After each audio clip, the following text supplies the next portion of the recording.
अच्छा, हम लोग पढ़ रहे थे डिसीजन मेकिंग पढ़ रहे थे मार्जिनल कॉस्टिंग में, और उस रेस्पेक्ट में हम लोगों ने कुछ सम्स किए थे। और आज हम लोग क्या करेंगे, बाकी जो है उसे प्रैक्टिस करेंगे, क्योंकि होमवर्क बहुत सारा ड्यू पड़ा हुआ है, तो जितना सारा हो सके कर लेते हैं। और उसमें डिसीजन मेकिंग हम लोग पहले करेंगे।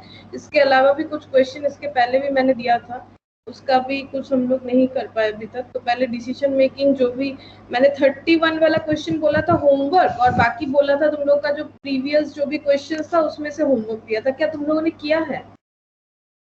जो भी पीडीएफ तुम लोग के पास था उसमें से तुम लोगों ने कुछ भी होमवर्क वगैरह किया या कुछ नहीं कर रहे हो? हाँ मैम। क्यों? कौन सा 31 और जो छोटा छोटा क्वेश्चन था, या फिर डिसीजन मेकिंग का ही क्वेश्चन? जो छोटा छोटा था वो सब कर लिया। अच्छा, तो चलो डिसीजन मेकिंग के पहले सॉल्व कर लेते, क्योंकि जो छोटा छोटा था ना वो होना चाहिए, क्योंकि अब तो हम लोग बहुत सारा डिटेल्स में कर चुके हैं ना, तो छोटा जो भी सम्स था वो होना चाहिए। तो चलो डिसीजन मेकिंग कर लेते, क्योंकि इसमें थोड़ा कंसेप्ट है, तो शायद तुम लोग को प्रॉब्लम हो, हम लोग पहले वही कर लेते हैं।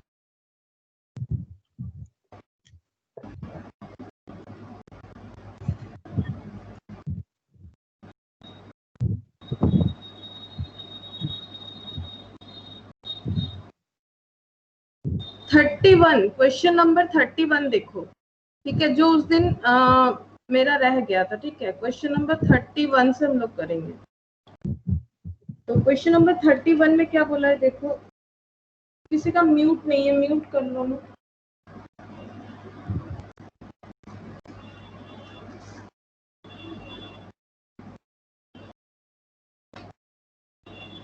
Smart Export Limited is producing and selling 20,000 units of its product in the home market at a price of 60 per unit. The per unit cost is as follows. बोल रहे कि स्मार्ट एक्सपोर्ट लिमिटेड जो है 20,000 unit cell करता है, जितना भी produce करता है उसमें से होम मार्केट यानी डोमेस्टिकली सेल करता है एट द रेट ऑफ ₹60 पे। अब देखो यहाँ पर बताया है per unit cost, variable cost बताया है, direct material 10 per unit, direct labour 7 per unit, factory expense 12 और 4, ठीक है, जिसमें फिक्स्ड और वेरिएबल अलग अलग बता दिया है। Office and selling expense fixed and variable 6 and 3।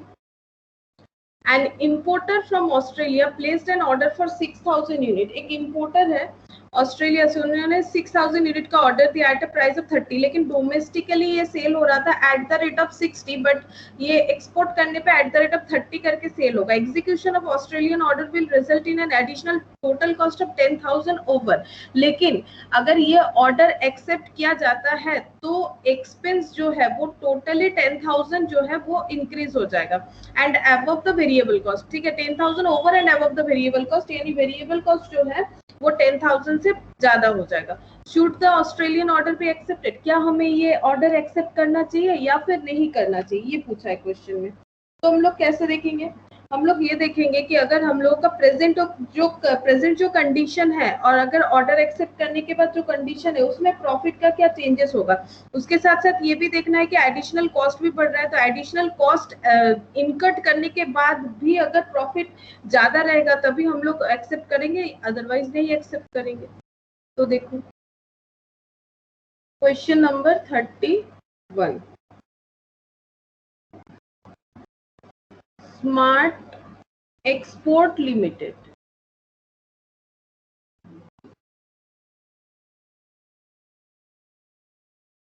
Sales, तो देखो नॉर्मली सेल्स कितना यूनिट होता है 20,000 यूनिट और 60, लेकिन हम लोग को देखना है कि ये 6,000 में हम लोग का क्या प्रॉफिट आ रहा है। अगर ये 6,000 यूनिट का ऑर्डर लेके हम लोग का प्रॉफिट आएगा तभी हम लोग लेंगे, तो सेल करेंगे हम लोग 6,000 यूनिट, लेकिन कितना करके यहाँ पर जो है at the rate of 30, eight the rate of ₹30। तो ये हो जाएगा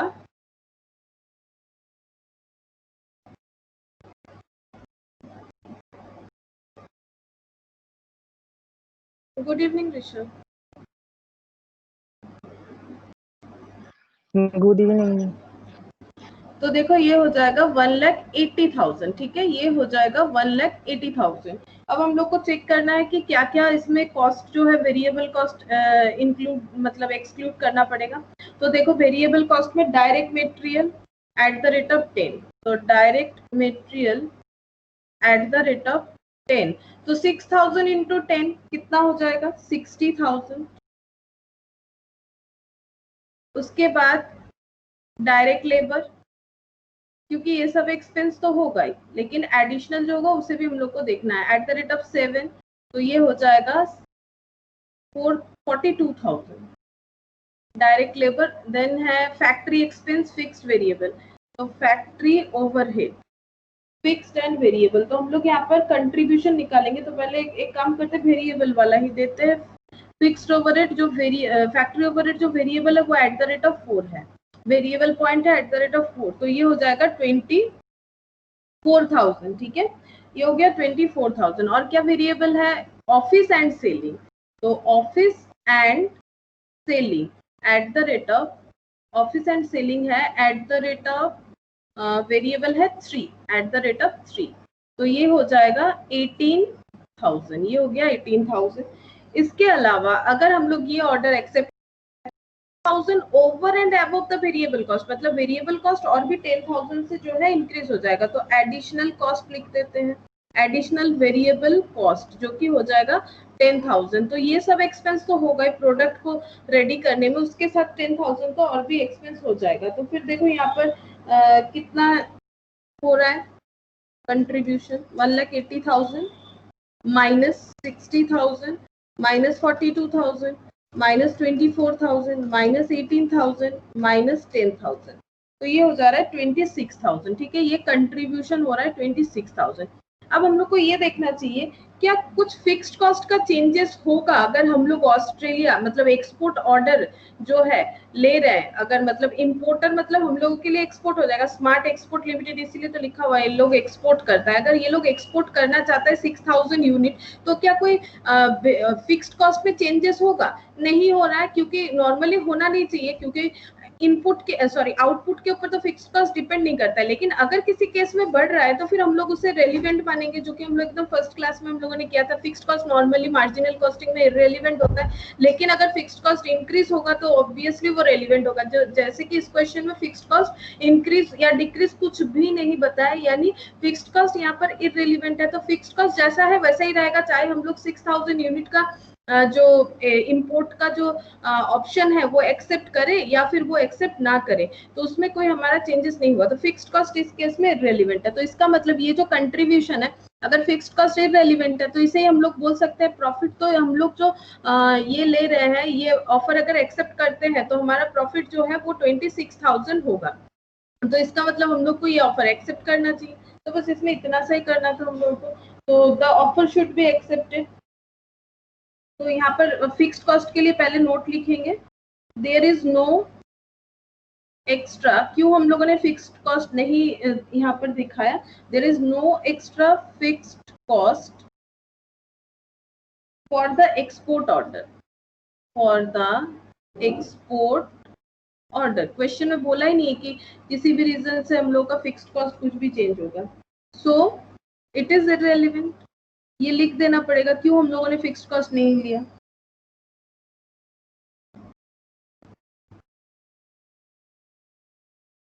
ये हो गया. और ऑफर लेना चाहिए कि नहीं, तो लिखेंगे the offer should be accepted as it produce profit rupees 26,000, as it produce profit rupees 26,000. क्योंकि ये ऑफर लेने पे हमारा प्रॉफिट जो है वो 26,000 हो रहा है, तो फिर हम लोग ये ऑफर एक्सेप्ट करेंगे. अच्छा, नेक्स्ट 43.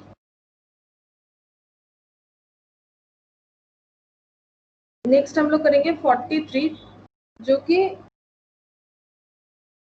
की फैक्टर के ऊपर है, लिमिटिंग फैक्टर या फिर की फैक्टर, जो हम लोग कर रहे थे लास्ट क्लास में, उसी के बेसिस पे. तो अब नेक्स्ट क्वेश्चन आएगा हमारा 43. तो देखो क्या बोल रहा है 43 नंबर क्वेश्चन में, Indo British company has a capacity to produce has a capacity to produce 5000 articles but actually produces only 2000 article. मतलब इन लोगों का जो मशीन है या फिर जैसे भी होता है थ्रू लेबर हो जो भी हो, कैपेसिटी जो है वो है 5000 आर्टिकल, बट इन लोगों ने सिर्फ 2000 आर्टिकल ही अभी प्रोड्यूस कर रहा है, ठीक है, तो कैपेसिटी फुल्ली यूटिलाइज नहीं है। मेटेरियल कितना खर्चा होता है 40,000, लेबर जो है वेजेस 36,000, फैक्ट्री जो है दो तरह का है, फिक्स्ड और वेरिएबल 12 एंड 20, एडमिनिस्ट्रेशन फिक्स्ड है पूरा 18,000, सेलिंग एंड डिस्ट्रीब्यूशन फिक्स्ड है 10,000, ओवरहेड वेरिएबल है 16,000, टोटल कॉस्ट 1,52,000 यहाँ टोटल कर दिया है।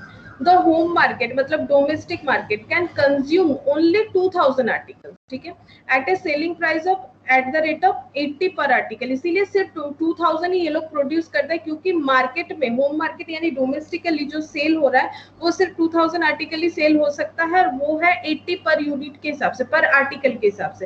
And additional order for the supply of 3000 article is received from a foreign country, बाहर से फॉरेन से ऑर्डर आया है कि 3000 आर्टिकल जो है वो लोग लेगा अगर ये सप्लाई करेगा तो, एट द रेट ऑफ 65 में के लिए at the rate of 80 sale होता है, लेकिन जब एक्सपोर्ट करेंगे तो एट द रेट ऑफ 65 होगा। Should this order be accepted और नॉट, क्या हमें ये ऑर्डर एक्सेप्ट करना चाहिए या नहीं करना चाहिए। If execution of this order in an additional packaging cost of 3000, तो अगर हम लोग ये ऑर्डर एग्जीक्यूट करते हैं, ठीक है, तो हमारा जो पैकिंग कॉस्ट लगेगा, क्योंकि डोमेस्टिक में शायद पैकिंग कॉस्ट नहीं लग रहा है या फिर लग भी रहा है तो यहाँ तो नहीं बताया, या नहीं बताया तो नहीं लग रहा है, लेकिन हम लोग जब एक्सपोर्ट कर रहे हैं तो एक्स्ट्रा एक कॉस्ट लगेगा, दैट इज पैकिंग कॉस्ट, जो कि है 3000, ठीक है, तो ये 3000 का पैकिंग कॉस्ट हम लोग का एक्स्ट्रा होगा अगर हम लोग ये एक्सपोर्ट ऑर्डर को एक्सेप्ट करेंगे तो हम लोग को देखना चाहिए कि हम लोग को एक्सपोर्ट ऑर्डर एक्सेप्ट करना है कि नहीं। तो सिमिलरली हम लोग देखेंगे कि 3000 आर्टिकल पे हमारा कितना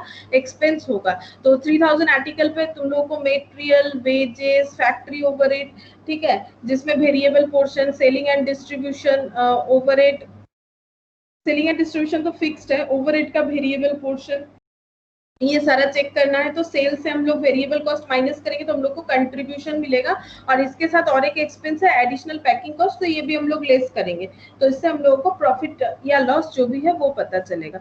तो यहाँ पर लेकिन हम लोग को एट द रेट ऑफ कितना है वो नहीं दिया हुआ है, हम लोग को खुद कैलकुलेट करना पड़ेगा। तो material eight the rate of कितना यूनिट करके है, क्योंकि ये जो डेटा दिया हुआ है ये गिवन डेटा फॉर 2000 आर्टिकल्स के लिए है, तो material eight the rate of कितना करके है पर आर्टिकल, बताओ 40,000 अगर टोटल है तो फिर 2000 के लिए कितना हो जाएगा।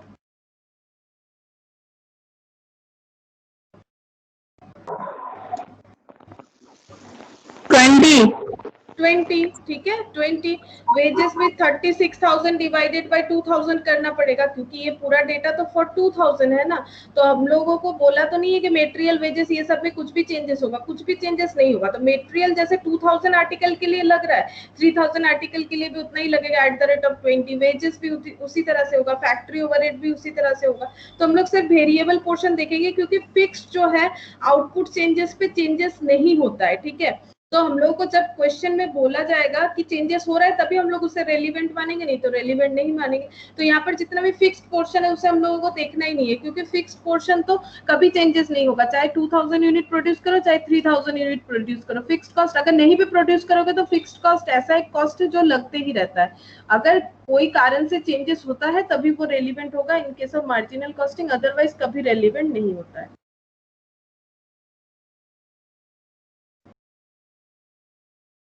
तो question number 43,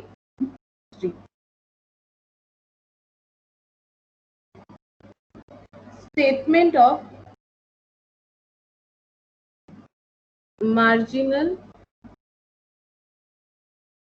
cost and contribution.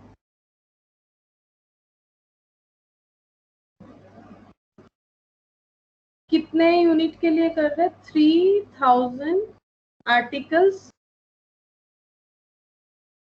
For export. तो सबसे पहले कौन सा कॉस्ट देखते हैं, मेटेरियल लिखा हुआ है, सब तुम लोग को निकालना पड़ेगा, एट द रेट ऑफ कितना करके होगा तभी करना आसान हो जाएगा। तो तुम लोग सारा निकालो, हम तुम लोग से पूछ लेंगे, ठीक है। मेटेरियल कितना होगा, जैसे material eight the rate of 20, तुम लोगों ने मुझे बताया। अब वेजेस बताओ, जो भी वेरिएबल है उसका बताओ। Wages eight the rate of rupees कितना होगा पर आर्टिकल। अच्छा, वेरिएबल ओवरहेड में क्या क्या आ रहा है? हाँ बताओ बताओ। 18 होगा। 18 होगा, सही है, 18 होगा। वेरिएबल ओवरहेड फिर आ रहा है फैक्ट्री ओवरहेड। फैक्ट्री ओवरहेड का वेरिएबल, वेरिएबल ओवरहेड में यहाँ पर हाइफन देके लिख देते हैं factory. Eight the rate of कितना हो जाएगा फैक्ट्री का, बताओ। फैक्ट्री का वेरिएबल जो है 20,000 है फॉर 2,000 यूनिट, तो कितना होगा? 10 हो जाएगा। एट द रेट ऑफ 10 हो जाएगा। इसके अलावा और क्या वेरिएबल है? फैक्ट्री हो गया। एडमिनिस्ट्रेशन फिक्स्ड है, सेलिंग डिस्ट्रीब्यूशन फिक्स्ड है। वेरिएबल ओवरहेड है 16,000, सिर्फ वेरिएबल ओवरहेड है। वेरिएबल ओवरहेड है 16,000 फॉर 2,000 यूनिट, तो कितना हो जाएगा एट द रेट ऑफ ₹8 पर आर्टिकल। तो यहाँ पर हम लोग चेक करते हैं मेटेरियल का कॉस्ट कितना हो जाएगा। मेटेरियल, अच्छा ऊपर सेल लिख देने से बेटर होता है, सेल लिख देते हैं। सेल कितना यूनिट करना है? 3,000, लेकिन एट द रेट ऑफ 65।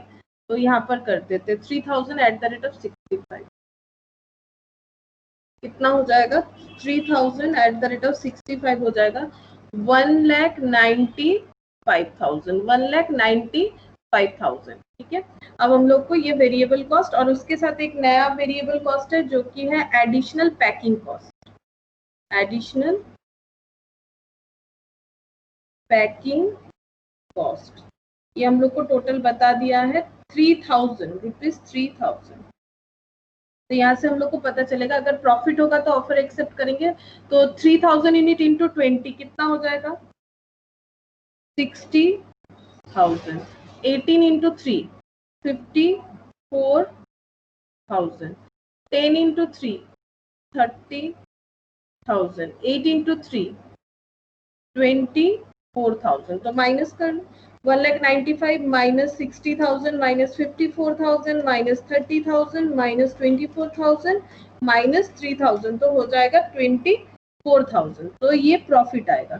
तो अगर प्रॉफिटेबल है, क्योंकि इससे फिक्स्ड कॉस्ट कुछ भी चेंज नहीं हो रहा है, अगर हम लोग जिस तरह से मटेरियल वेजेस ये सब यूज कर रहे हैं, रेट भी कुछ नहीं चेंज हो रहा है, अगर एडिशनल ऑर्डर ले रहे हैं, इससे हमें प्रॉफिट हो रहा है, तो ऑर्डर ऑब्वियसली हम लोग को एक्सेप्ट करना चाहिए। तो हम लोग का प्रॉफिट ही आ रहा है, तो प्रॉफिट आ रहा है तो ऑर्डर ले लेंगे। ऑर्डर लेंगे तो कोई इसमें खराबी नहीं है। तो acceptance of this export order ऐसे लिख सकते हैं, acceptance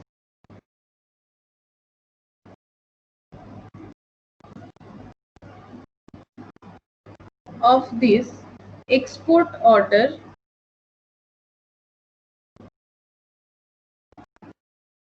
results in additional profit of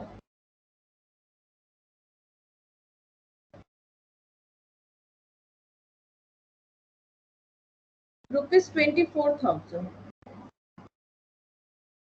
and thus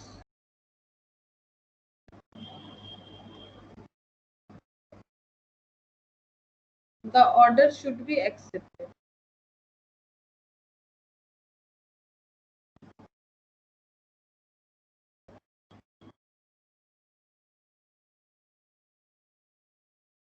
और यहाँ पर भी हम लोग नोट लिख सकते हैं कि फिक्स्ड ओवरहेड को हम लोगों ने यहाँ पर कुछ भी डिसीजन के लिए नहीं लिया है, क्योंकि फिक्स्ड कॉस्ट चेंज नहीं हो रहा है, तो ये इररेलेवेंट है। तो इसमें भी नोट लिखना पड़ेगा फिक्स्ड कॉस्ट को क्यों हम लोगों ने नहीं कंसीडर किया है। Fixed overhead have not been taken into, fixed overhead have not been taken into account in deciding the acceptability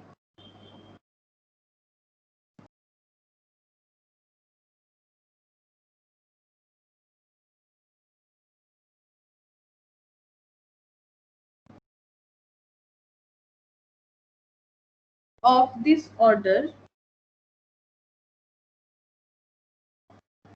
as fixed overhead have already been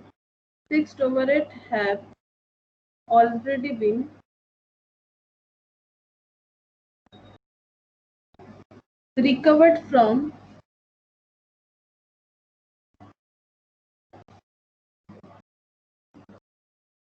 cell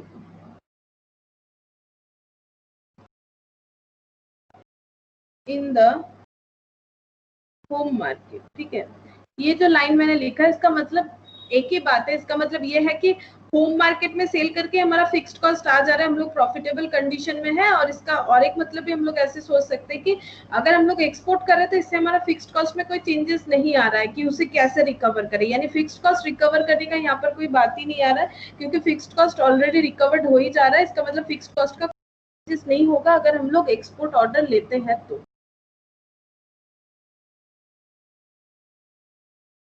अब क्वेश्चन 44, यहाँ पर देखो क्या बोला है, question number 44। A radio manufacturing company finds that while it costs 6.25 to make component R518, R518 बोल के कोई component ये लोग मैन्युफैक्चर करता है जिसका कॉस्ट आ जाता है 6.25. The same is available in the market at 5.75 each.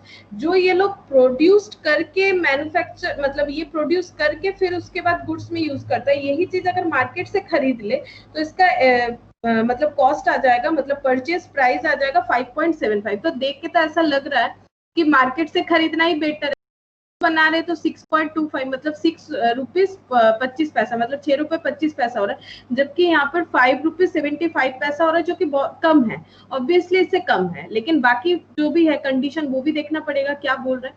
With an assurance of continued supply, और ऊपर से सप्लायर जो है वो बोल रहा है कि हम कंटिन्यू सप्लाई करेंगे, मेरा सप्लाई जो है वो ब्रेक नहीं होगा। ठीक है, तो यहाँ पर बोल रहे हैं the breakdown of the cost. अब ये जो प्रोडक्ट, ये जो 6.25 का एक्सपेंस है ये कहाँ कहाँ हो रहा है, मेटेरियल के लिए 2.75, labour 1.75, over sorry other variables 0.50, depreciation and other fixed cost, यहाँ पर ये फिक्स्ड कॉस्ट है 1.25 ईच। शुड यू मेक और बाय, तो हम लोगों को क्या करना चाहिए, हम लोगों को खुद प्रोड्यूस करना चाहिए या फिर खरीदना चाहिए, ये पूछ रहा है। तो यहाँ पर आंसर तो तुम लोग को दिख ही रहा होगा, मेक लिखा हुआ है, इसका मतलब बोल रहा है कि प्रोड्यूस करो। लेकिन प्रोड्यूस करने पे तो 6.25 का एक्सपेंस आ रहा है, फिर भी क्यों प्रोड्यूस करने बोल रहा है बता सकते हो, क्योंकि इस क्वेश्चन में यही मेन पॉइंट है। बाकी तो प्रेजेंटेशन है किस तरह से लिखना है वो तो हम लिखवा ही देंगे। तो यहाँ पर आंसर तो तुम लोग को दिख ही रहा होगा, सबके पास पीडीएफ भी है कि बोल रहा है कि मेक मतलब फिर भी बनाओ, जबकि प्रोड्यूस करने का एक्सपेंस है 6.25, जबकि मार्केट से परचेस करने का एक्सपेंस है 5.75, तो सस्ते में मिल रहा है ना, फिर भी क्यों आंसर ऐसा है कि नहीं मेक करो मतलब बनाओ खुद से। मैंने यहाँ पर जब ब्रेकडाउन पढ़ा तो एक चीज पे मैंने ज्यादा जोर दिया, दैट इज फिक्स्ड कॉस्ट पे। तो इससे तुम लोग कुछ सोच के मुझे बताओ क्या होगा। फिक्स्ड कॉस्ट मतलब ऐसा कॉस्ट होता है जो चेंजेस नहीं होता है। मैम डेप्रिसिएशन तो नॉन कैश है ना।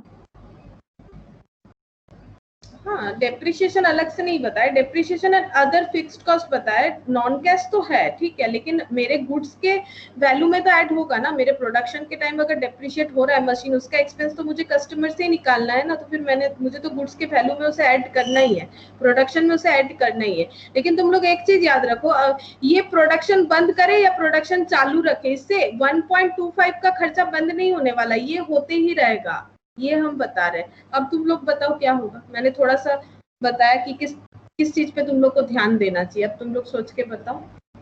ये जो 1.25 है इसे तुम अवॉइड नहीं कर सकते, ये अनअवॉइडेबल एक्सपेंस है, बिकॉज ये फिक्स्ड एक्सपेंस है, ये प्रोडक्शन हो या ना हो ये 1.25 का एक्सपेंस होगा ही होगा। तो बताओ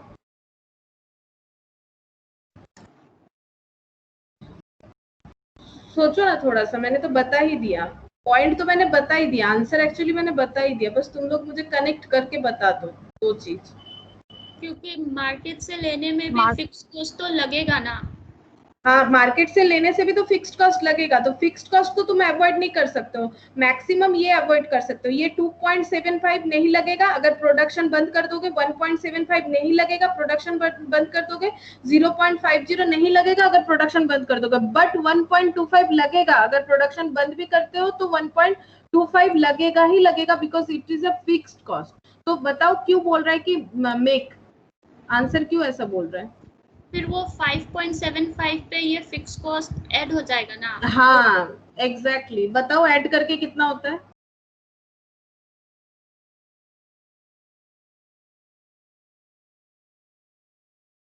7। अब मार्केट से खरीदोगे तो तुम्हारा ये मतलब परचेस प्राइस 5.75 है, बट ये तो होते रहेगा, इसे तो हम लोग रोक नहीं सकते, तो टोटल एक्सपेंस 7 होगा, जबकि खुद मैन्युफैक्चर करने पे कितना एक्सपेंस आ रहा है इंक्लूडिंग फिक्स्ड कॉस्ट, कितना आ रहा है 6.25। तो ऑब्वियसली हम लोग को मेक करना चाहिए, बाई क्यों करें, ठीक है, मेक करेंगे बाई क्यों करें, तो छोटा सा सवाल है, लेकिन ये मेन मतलब डेप्थ वाला है कि तुम लोग को अगर फिक्स्ड वेरिएबल ये सब समझ में आता है, डिसीजन किस तरह से लेना है समझ में आता है, तभी तुम लोग इसको रिलेट कर पाओगे, ठीक है, धीरे धीरे हो जाएगा, नो प्रॉब्लम, बट हम रिलेट कर ही दिए थे, तो ठीक है, तुम लोग को थोड़ा सा दिमाग लगाना था कि 1.25 हम लोग अवॉइड नहीं कर सकते, तो मार्केट से खरीदने जाएंगे तो ऐसा नहीं कि सिर्फ 5.75 एक्सपेंस होगा, 5.75 प्लस इधर 1.25 यानी ₹7 का एक्सपेंस हो रहा है, जबकि अगर हम लोग खुद प्रोड्यूस करेंगे तो इंक्लूडिंग 1.25 ओनली 6.25 एक्सपेंस होगा, तो फिर इस बाई क्यों करें, मेक करेंगे ना, ₹7 का एक्सपेंस हो रहा है, तो यहाँ पर एक्सपेंस एक्स्ट्रा हो जा रहा है 0.75, इसीलिए हम लोग को क्या करना चाहिए, मेक, उसके बाद वाले आंसर में आ रहे हैं, पहले हम लोग फर्स्ट आंसर जो है वो कर लेते हैं।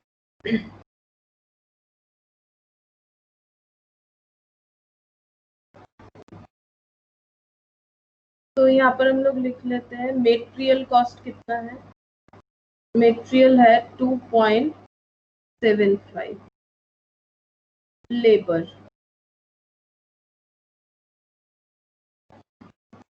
1.75, अदर वेरिएबल कॉस्ट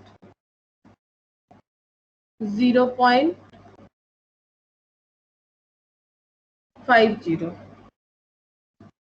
तो सिर्फ वेरिएबल ही हम लोग टोटल करेंगे, ठीक है, सिर्फ वेरिएबल टोटल करके देखो कितना आता है, सिर्फ वेरिएबल टोटल करने पे आता है ₹5, ठीक है, ये जो है ये हम लोग क्या कर सकते हैं, अवॉइड कर सकते हैं, ₹5 शायद हम लोग को पे नहीं करना पड़ेगा अगर हम लोग क्या करते हैं, मार्केट से बाई करते हैं, ठीक है, इसका हमें कोई भी एक्सपेंस नहीं करना पड़ेगा, लेकिन हमारा फिक्स्ड कॉस्ट कितना है, हमारा फिक्स्ड कॉस्ट है 1.25 जो अनअवॉइडेबल होता है, ठीक है, 1.25, तो इसको क्या लिखेंगे देखो,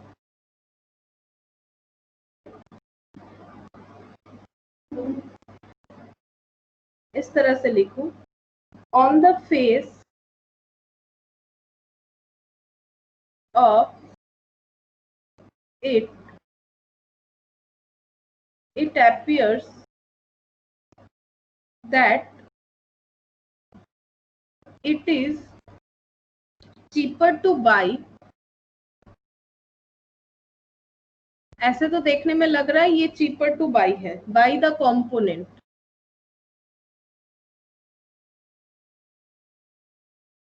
at the rate ₹5.75, देखो ऐसे तो लग रहा है कि ये चीपर है खरीदने में, क्वेश्चन पढ़ते साथ ऐसे ही लग रहा है हम लोगों को,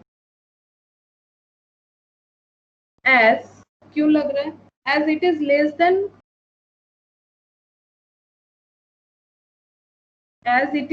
than own cost of, own मतलब खुद अगर प्रोडक्शन कर रहे हैं इसलिए हम लिखे हैं ओन कॉस्ट ऑफ ₹6.25, ये एकदम फर्स्ट लाइन को मैंने लिखा है समझाने के लिए, ठीक है, but it should be understood that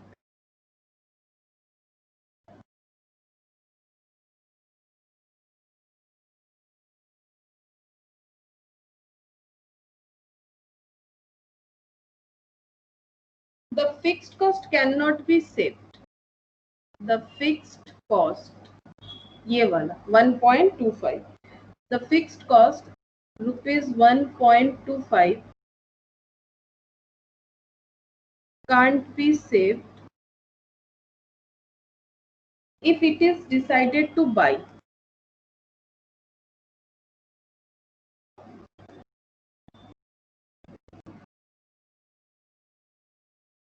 अगर हम लोग खरीदने का मतलब डिसीजन लेते हैं तो भी हमारा ये फिक्स्ड कॉस्ट अवॉइड नहीं होगा, by the component instead of making it,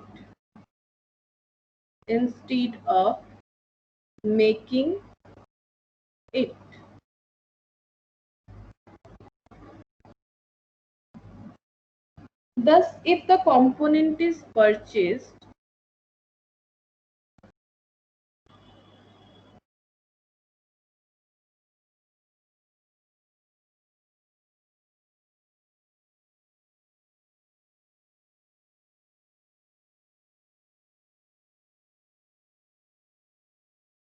then it will really cost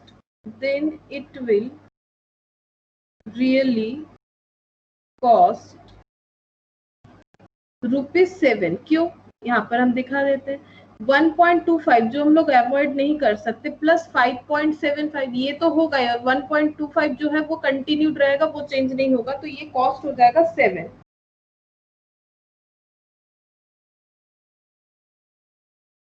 which will continue to be incurred.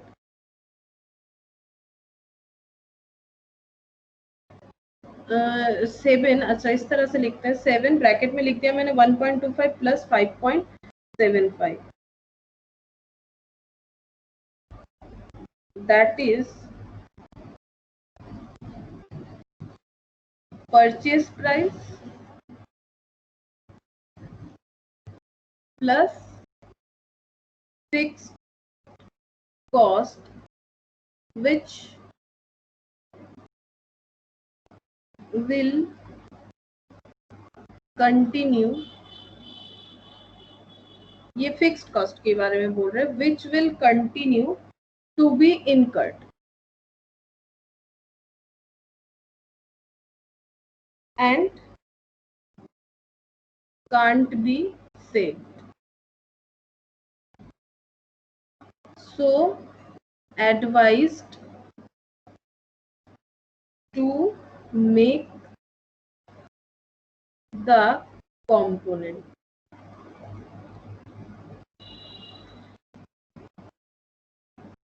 तो एडवाइस यही किया जाएगा कि कंपोनेंट को मेक करो, बाई नहीं करो।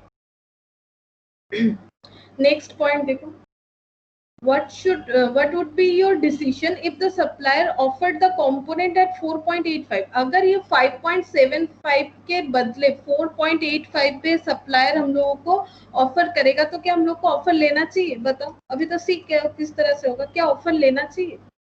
है दीदी। हाँ लेंगे, क्योंकि हमारा ऑफर अगर ले रहे हैं तो 6.1 मतलब 6 रुपए 10 पैसे का हो रहा है, जबकि हम लोग खुद प्रोडक्शन करने से 6.25 का हो रहा है, तो हमारा कितना पैसा 15 पैसा करके सेव हो जाएगा। तो इसको क्या लिखेंगे देखो,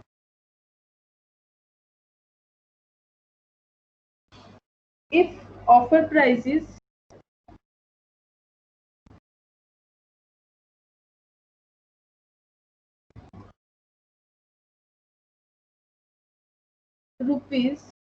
₹4.85 per unit, then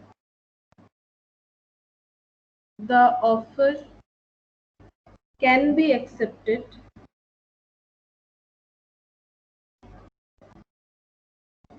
as there will be a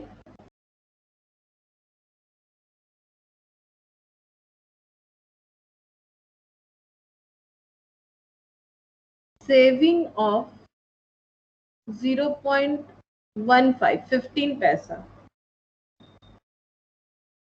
per unit. कैसे हो रहा है? 4.85 प्लस 1 पॉइंट फिक्स्ड कॉस्ट है 1.25, तो यहाँ पर कॉस्ट हो जा रहा है 6.1, ठीक है, और हम लोगों का प्रोडक्शन कॉस्ट हो रहा था 6.25, तो 6.25 माइनस 6.1, तो देख लो 15 पैसा ही आएगा, 15 पैसा ही आएगा। ये हमारा लेटेस्ट जो है परचेस कॉस्ट आएगा, जो इसके पहले आ रहा था ये दैट इज आ रहा था हम लोगों का 7 रुपीज, वो इतना आ जा रहा है 6.10, 6 रुपए 10 पैसे। तो फिर हम लोग को ये ऑफर जो है ले लेना चाहिए अगर 4.85 पे सप्लायर जो है वो हम लोग को देगा तो। अब question number 45, a company manufactures 3 products, the budgeted quantity, selling price and unit cost are as under। तो budgeted quantity, selling price और unit cost दिया हुआ है। रॉ मटेरियल 20 पर KG, direct wages 5 per our, मतलब आवरली बेसिस पे wages दिया जा रहा है, variable overhead, fixed overhead, budgeted production, selling price per unit दिया हुआ है। हम लोग को क्या करने बोला है, present statement of budgeted profit, ये तो तुम लोग कर ही लोगे, बजटेड प्रॉफिट कैलकुलेट करना है। और हम लोग को बोला है set optimal product mix and determine the profit if the supply of raw material is restricted to 18,400, मतलब अगर लिमिटिंग फैक्टर रॉ मटेरियल है 18,400 तक, तो फिर हम लोगों का प्रोडक्ट मिक्स क्या होना चाहिए। तो पहले यहाँ पर पॉइंट ए जो है बजटेड प्रॉफिट कैलकुलेट करना है, तो ये कर लेते हैं।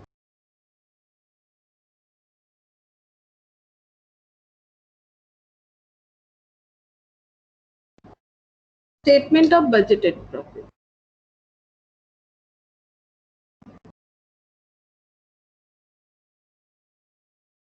प्रॉफिट मतलब क्या हो जाएगा, प्रॉफिट मतलब हो जाएगा sales minus variable cost minus fix cost. तो कितना सारा प्रोडक्ट है, देखो ABC 3 प्रोडक्ट है,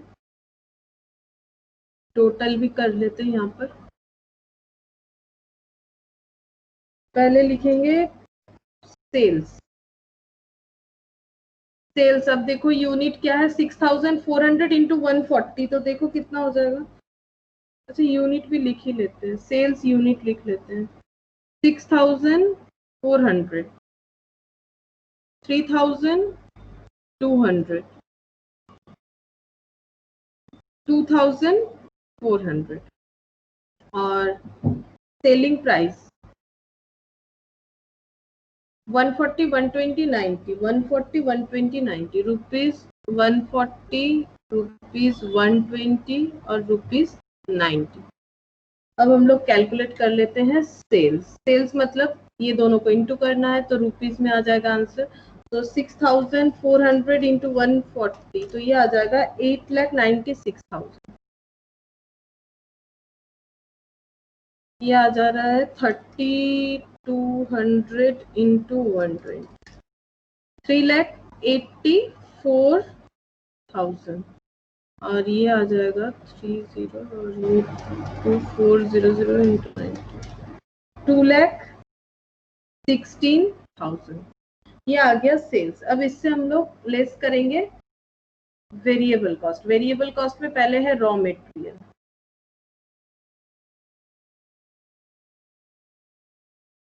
तो बताओ रॉ मटेरियल कितना होगा। रॉ मटेरियल यहाँ पर जो दिया हुआ है, यहाँ पर दिया हुआ है 20 पर केजी करके है, और यहाँ पर ₹80 दिया हुआ है, यानी कितना किलो के ऊपर दिया हुआ है, 4 किलो, ठीक है। अब ये जो है ये 1 यूनिट प्रोडक्शन के लिए दिया हुआ है कि 1 यूनिट प्रोडक्शन करने पे कितना क्या एक्सपेंस हो रहा है। तो अगर हम लोग प्रोडक्शन करेंगे 6,400 यूनिट, तो रॉ मटेरियल का एक्सपेंस कितना होगा बताओ।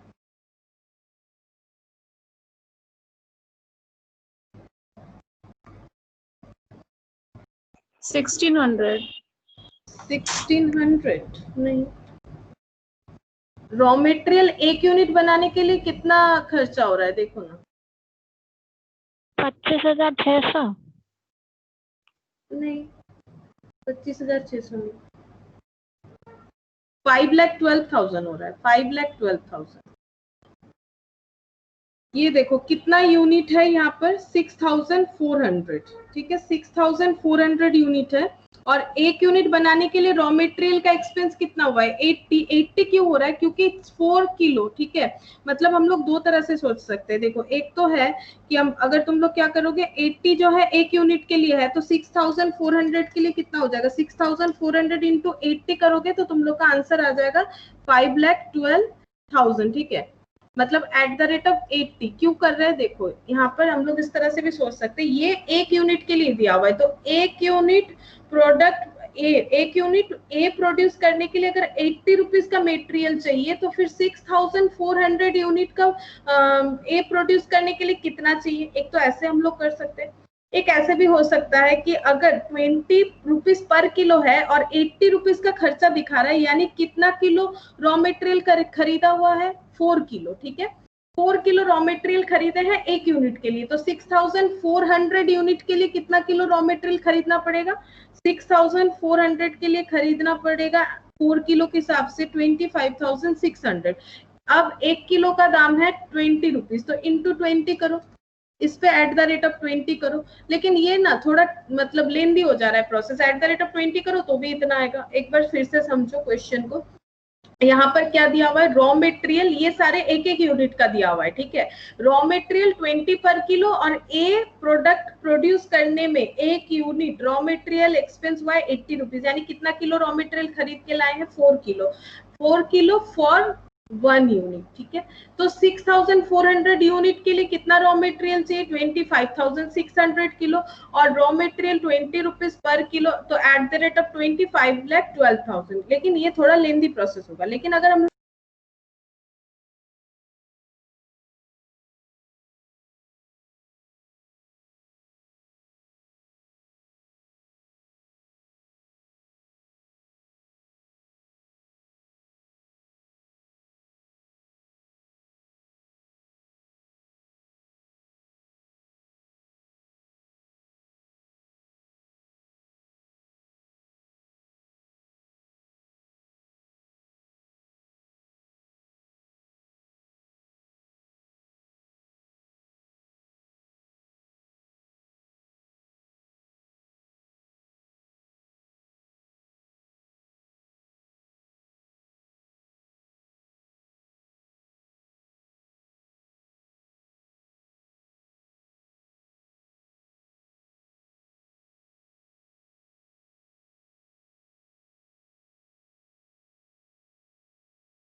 हेलो, आवाज आ रहा है सबको? हेलो। Yes. अच्छा, हाँ मैम आ रही है आवाज। अच्छा, स्क्रीन देखो, स्क्रीन दिख रहा है? स्क्रीन शो हो रहा है? अच्छा है मैम। हाँ हो रहा है। अच्छा, ठीक है।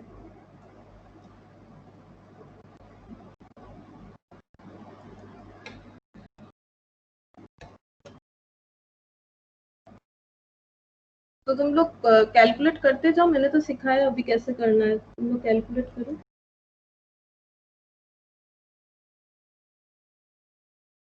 किस तरह से मैंने 5,12,000 लाया, बाकी डेटा भी उसी तरह से कैलकुलेट करते जाओ। एक मिनट, थोड़ा सा एडजस्ट कर लेते हैं।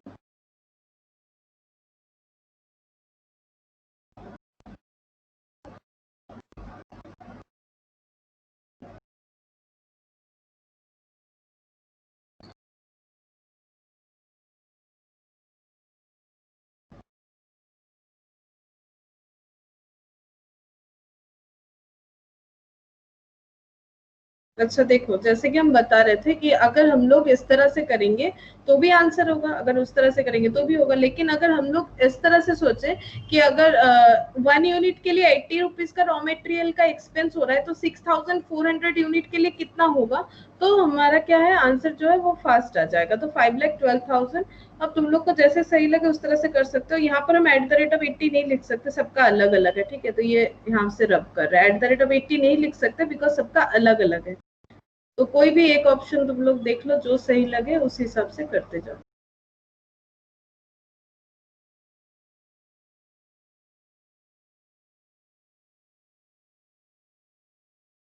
अच्छा, तो बताओ बी का कितना हो जाएगा? 40 इंटू 3,200। 1,28,000। हाँ, सी का 48,000। 48,000। अच्छा, ये हो गया रॉ मटेरियल। अब उसके बाद क्या है? वेजेस है, wages, direct wages @5 per our. तो 5 पर आवर तो कितना खर्चा हुआ है? 5 रुपीज। यानी ए का 1 यूनिट पे लेबर का एक्सपेंस होता है 5, तो 6,400 पे कितना होगा? तो @5 करके कर लो, 32,000। इसमें भी सेम कंसेप्ट से कर सकते हो कि 1 यूनिट बनाने में कितना टाइम लगता है। अगर 5 पर आवर करके लेबर चल रहा है तो 5 रुपीज पेमेंट हुआ है, क्योंकि ये सारे रुपीज में है, तो 1 घंटा काम करवाया होगा तभी तो 5 रुपीज पेमेंट किया। 1 यूनिट बनाने में 1 घंटा, 6,400 यूनिट बनाने में 6,400 into 1 hour, that is 6,400 hours into 5 per our, तो भी आंसर आएगा। और यहाँ पर अगर हम लोग ऐसे सोचेंगे कि बी बनाने के लिए 15 रुपया का लेबर खर्चा होता है, 1 यूनिट बी के लिए 15 रुपीज लेबर एक्सपेंस है, 3,200 के लिए कितना होगा? तो 3,200 इंटू 15, तो ये हो जाएगा 48,000।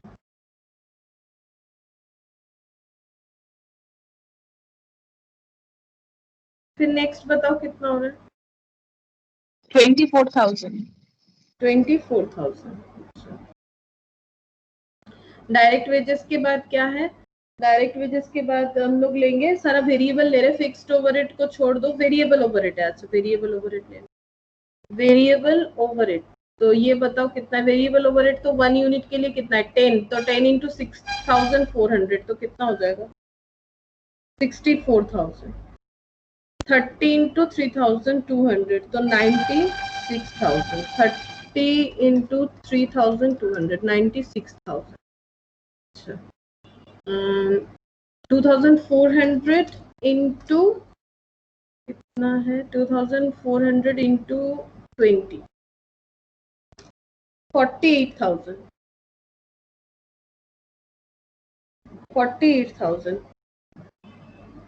अब इसे माइनस कर देते हैं, चलो कंट्रीब्यूशन आ जाएगा, सेल्स माइनस वेरिएबल कॉस्ट करेंगे तो कंट्रीब्यूशन आ जाएगा। तो ये माइनस करो, 8,96,000 माइनस, तुम लोग माइनस करके मुझे बताओ। हम फर्स्ट वाला माइनस कर रहे हैं, 32,000 माइनस 64,000, तो फर्स्ट आ रहा है 2,88,000।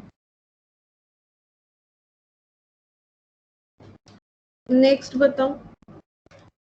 1,12,000. 1,12,000। अच्छा, उसके बाद वाला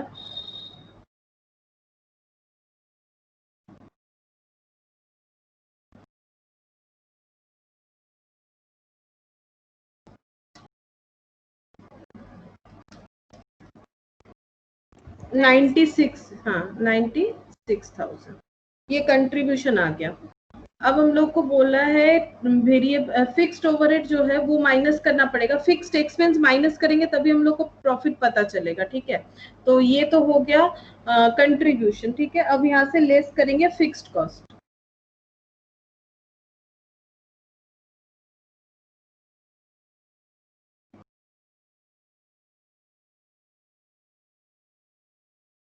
तो फिक्स्ड कॉस्ट जो है वो हम लोगों को कैलकुलेट कर लेना पड़ेगा, ठीक है। फिक्स्ड कॉस्ट जो है हम लोग को कैलकुलेट करना पड़ेगा। फिक्स्ड कॉस्ट सबका अलग अलग है। देखो ए का है 9 पर रुपीज, इसका है 22 और इसका है 18, ठीक है। तो इसका 18 है तो सबका अलग अलग माइनस करेंगे। तो फिक्स्ड ओवरहेड हम लोग यहाँ पर टोटल कंट्रीब्यूशन निकाल लेते हैं। ये टोटल कॉलम में टोटल कंट्रीब्यूशन निकाल लेते हैं तो ठीक रहेगा। ये फिक्स्ड ओवरहेड जो है इसे मिटा देते हैं, ये पीछे कर लेते हैं।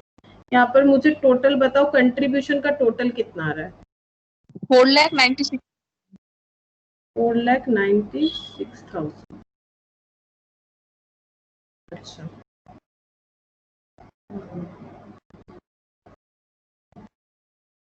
लेस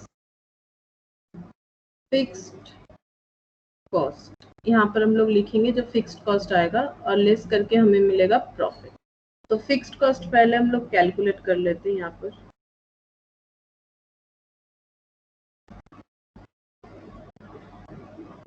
A, B, C 9, 22, 18 9, 22, 18 और यूनिट है 6,400, 3,200 और 2,400। तो देखो कितना आता है।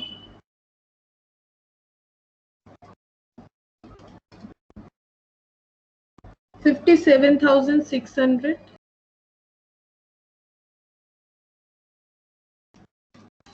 Total fixed cost 1,71,200.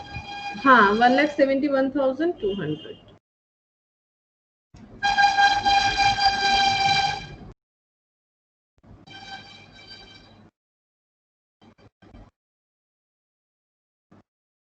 One lakh 71,200 तो माइनस कर दो। जो आया था कंट्रीब्यूशन कितना आया था? 4,96,000।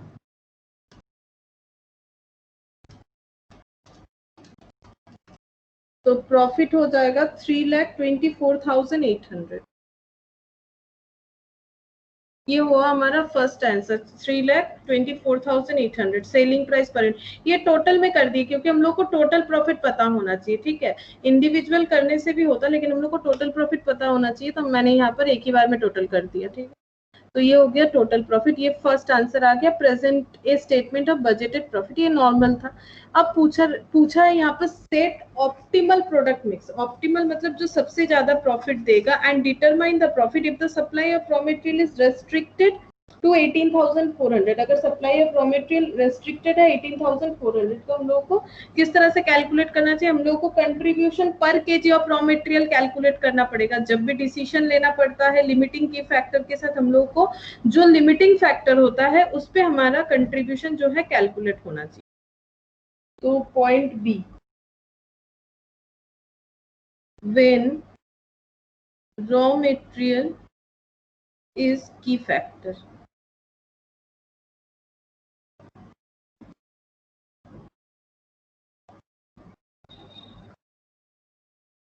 तो raw material per unit of output,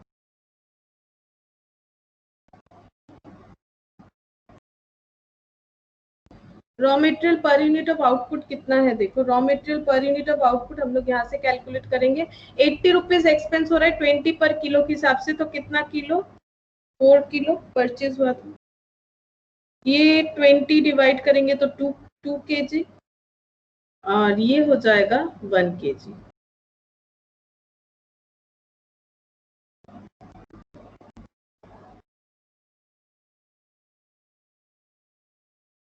total raw material consume, क्योंकि ए तो 6400 यूनिट है, तो 6400 इंटू 4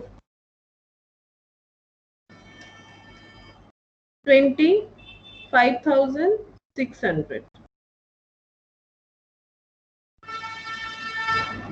3,200 इंटू 2 6,400 और 2,400 इंटू 1 2,400 किलो, इतना रॉ मटेरियल कंज्यूम होगा। तो contribution per KG of raw material,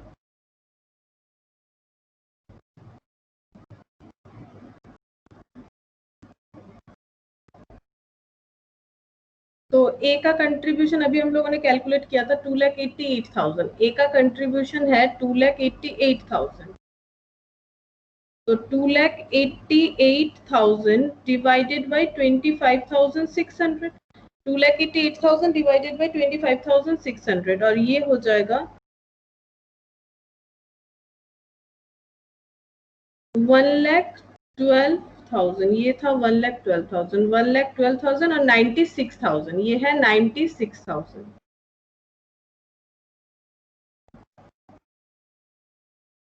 divided by 2,400, तो per KG of raw material contribution per KG आ जाएगा। इससे हम लोग को मिल जाएगा raw material contribution per KG. तो फर्स्ट देखो यहाँ पर हम लिख देते हैं ए बी सी, तो फर्स्ट कितना आ रहा है डिवाइड करके मुझे बताओ, ए बी सी, बताओ फर्स्ट वाला कितना आ रहा है, सेकेंड थर्ड। इसके हिसाब से हम लोग रैंक जो है वो अलॉट करेंगे।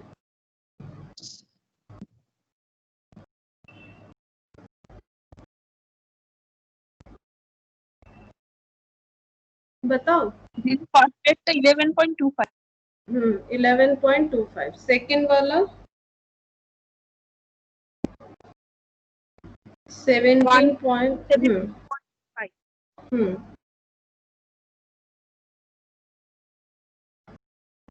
40।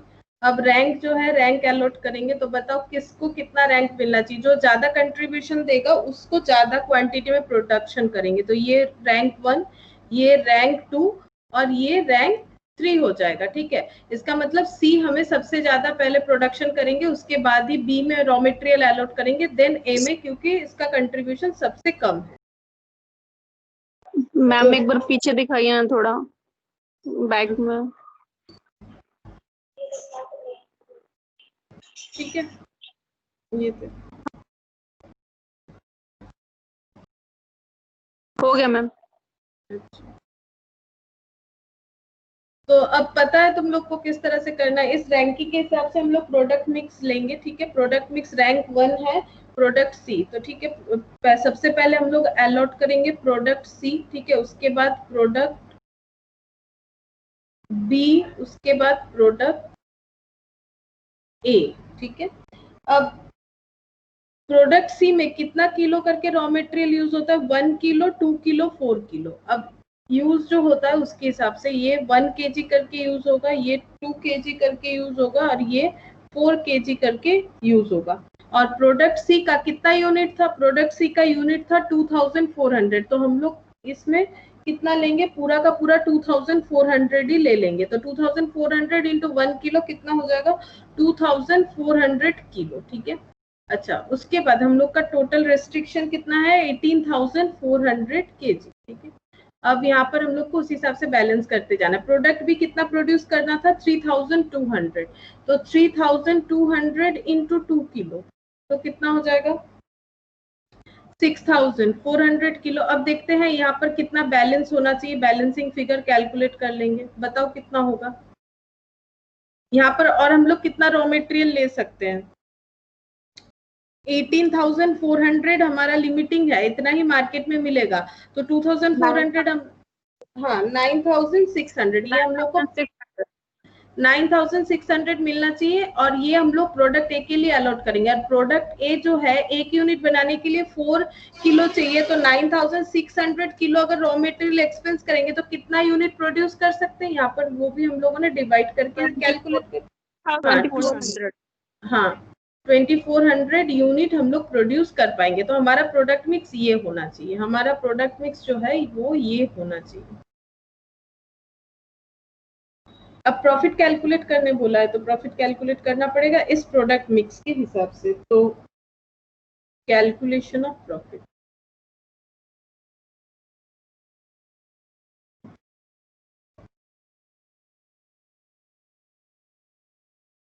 A B C, तो 2400, 3200 और 2400।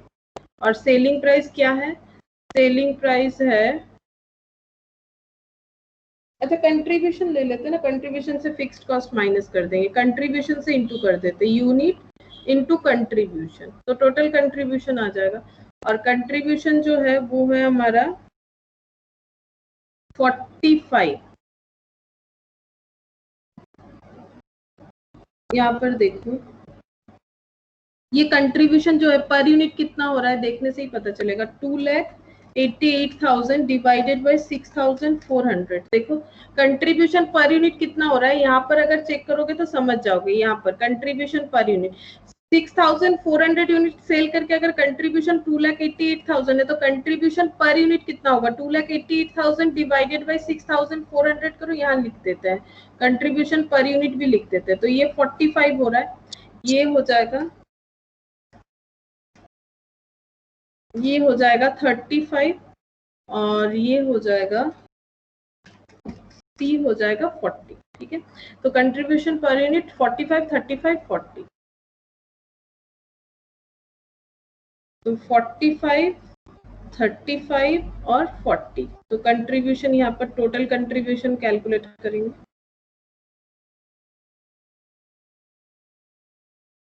ये हो जाएगा 1,08,000, ये हो गया 1,12,000 और ये हो गया 96,000। अब टोटल करो,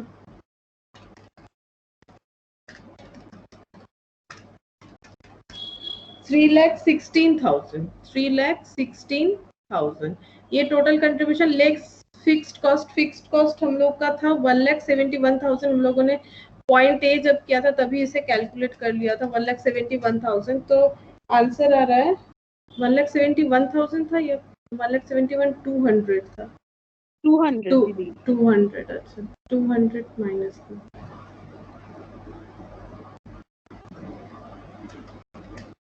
तो 1,44,800, 1,44,800। तो ये हो जाएगा हमारा प्रॉफिट अगर प्रोडक्ट मिक्स इस तरह से होगा। जैसे कि हम लोगों ने लास्ट दिन डिसीजन मेकिंग में यही सीखा था कि अगर हम लोगों का लिमिटिंग फैक्टर जो होगा, हम लोगों को उस लिमिटिंग फैक्टर को क्या करना पड़ेगा, उसके कंट्रीब्यूशन में ट्रांसफर कर देना पड़ेगा। तो प्रॉफिट 1,44,800।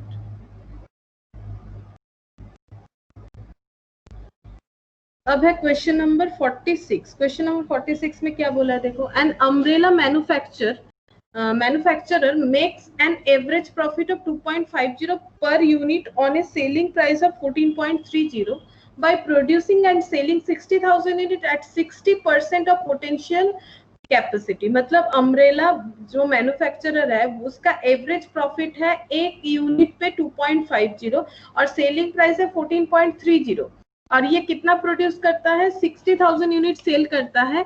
और ये 60,000 यूनिट जो है इसके पोटेंशियल कैपेसिटी का 60% ओनली है, मतलब जितना ये प्रोडक्शन कर सकता है ओनली 60% ही करता है।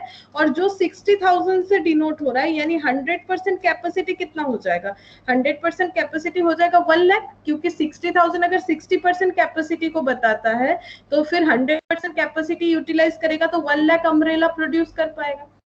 अब देखो क्या बोल रहे हैं, his cost of sales per unit is as follows, direct material 3.50, direct wages 1.25, factory overhead दे दिया है 6.25, 50% फिक्स्ड, सेल्स ओवरहेड 0.80, 25% वेरिएबल। अब बोला क्या हम लोग को, during the current year he intends to produce the same number but estimates that his fixed cost would go up by 10% while the rates of direct wages and direct materials will increase by 8% and 6% respectively. ये क्या बोल रहा है, ये बोल रहा है कि ये चाहता है कि जितना प्रोड्यूस करे, यानी 60,000 नंबर ऑफ अम्ब्रेला ही वो प्रोड्यूस करेगा, लेकिन फिर भी इसका फिक्स्ड कॉस्ट जो है वो 10% बढ़ जाएगा और डायरेक्ट वेजेस 8%, डायरेक्ट मटेरियल 8% बढ़ जाएगा. However the selling price can not be change, लेकिन सेलिंग प्राइस नहीं चेंज हो रहा है, मतलब प्रॉफिट तो कम हो जाएगा, खर्चा सारा बढ़ रहा है, सेलिंग प्राइस चेंज नहीं होगा. Under this situation, he obtains an offer for a further 20% of his potential capacity. इस सिचुएशन में इसको और भी ऑफर आया है कि आप 20%, जो ऑफर आया है न्यू प्रोडक्शन का, वो कितना है, 20% of his potential capacity. Potential मतलब जितना टोटल कैपेसिटी है उसका और भी 20% डिमांड आ रहा है कि प्रोडक्शन करो. ठीक है, तो जैसे कि हम लोगों ने देखा कि 60,000 अगर 60% को डिनोट करता है तो 100% कितना होगा, 60,000 डिवाइडेड बाय 60 इंटू 100 करोगे तो 1 लाख. ये टोटल पोटेंशियलिटी है. इसका 20% के लिए ऑर्डर आ रहा है, दैट इज 20,000 यूनिट और भी प्रोडक्शन करने के लिए बोला जा रहा है. What minimum price would you recommend for acceptance of this offer to ensure the manufacturer and overall profit of 1,67,300? ये बोल रहा है कि कितने में हम लोग को ऑफर कर, मतलब ये जो ऑफर आया है इसका सेलिंग प्राइस कितना होना चाहिए इस यूनिट के लिए. अगर इतना है कि मैन्युफैक्चरर का ओवरऑल प्रॉफिट लेकिन 1,67,300 ही हो, उससे कम या ज्यादा ना हो. अगर इस सिचुएशन को हम लोगों को देखना है कि 1,67,300 ही प्रॉफिट हो, इससे ज्यादा या कम ना हो, तो हमें जो नया ऑफर आ रहा है उसमें अम्ब्रेला का प्राइस कितना होना चाहिए. ठीक है, उसका सेलिंग प्राइस हम लोगों को कितना रखना पड़ेगा, ये पूछा है क्वेश्चन में. तो इससे हम लोग को क्या करना पड़ेगा, हम लोग को पहले देखना पड़ेगा कि अगर हम लोग 60,000 यूनिट में हमारा क्या हो रहा था. ठीक है, और अगर हम लोग नया ये जो 20% वाला करेंगे, इसमें हम लोगों का कितना इंक्रीमेंट जो हो रहा है उसके वजह से कितना कॉस्टिंग में चेंजेस हो जा रहा है. तो फिर हम लोग को पता चलेगा कि कॉस्टिंग में जो चेंजेस हो जाएगा उसी हिसाब से हम लोग अपना क्या करेंगे, 1,67,300 प्रॉफिट मेंटेन करके देखना पड़ेगा कितना हमारा सेलिंग प्राइस जो है वो होना चाहिए. तो क्वेश्चन नंबर 46, पहले हम लोग जो प्रेजेंट सिचुएशन है उसका कैलकुलेशन करते हैं. Marginal cost and profit for 60,000 unit. अब यहाँ पर देखो बोला है 10% और 8%, 6% ये डायरेक्ट मटेरियल, डायरेक्ट वेजेस, ये सब बढ़ जाएगा. तो हम लोग यहाँ पर क्या करेंगे ना, यहाँ पर यूनिट के हिसाब से कैलकुलेट कर देंगे. यहाँ पर यूनिट भी निकाल लेंगे और टोटल भी निकाल लेंगे और 60,000 यूनिट के लिए भी निकाल लेंगे. तो 60,000 यूनिट का सेल प्राइस क्या है, 14.30. तो 60,000 करेंट सिचुएशन में है, तो 60,000 ये है 14.30 इंटू 60,000. तो करेंट सिचुएशन में सेल करके कितना पैसा आ रहा है, 8,58,000. 8,58,000. इससे हम लोग लेस करेंगे डायरेक्ट मटेरियल, डायरेक्ट वेजेस,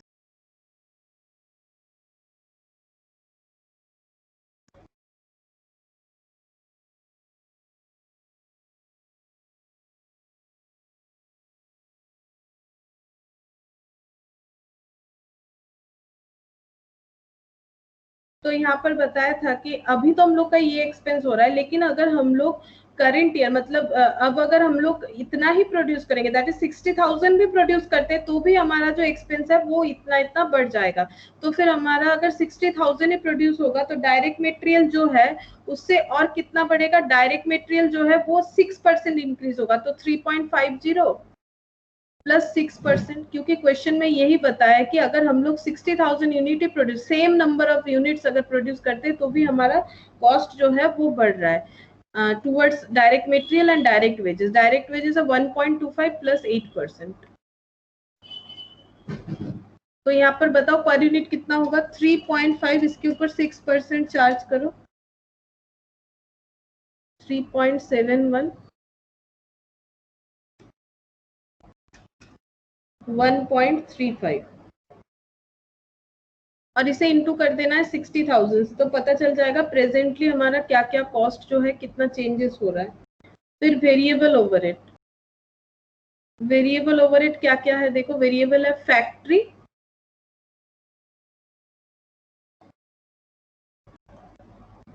और सेल्स, जिसमें कोई भी चेंजेस नहीं है। तो फैक्ट्री कितना है 6.25, 6.25 का 50% फिक्स्ड है तो 50% वेरिएबल होगा, दैट इज 3.125, 50% कर लो। और ये 0.80 का 25% अगर वेरिएबल है तो 75% फिक्स्ड होगा, तो 25% वेरिएबल तो बता ही दिया है, तो 25% इस पे अप्लाई करो तो 0.2 आएगा, मतलब 20 पैसा।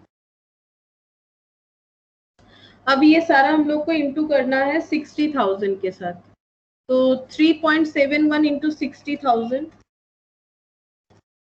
2,22,600, 2,22,600, 1.35 इंटू 60,000 81,000,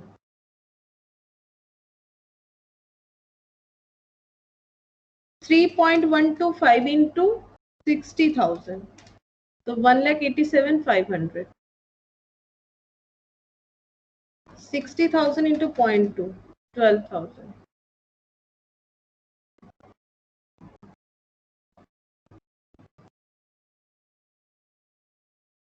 माइनस करना पड़ेगा,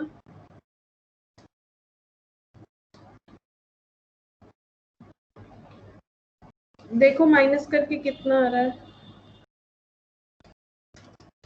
8,58,000 माइनस 222600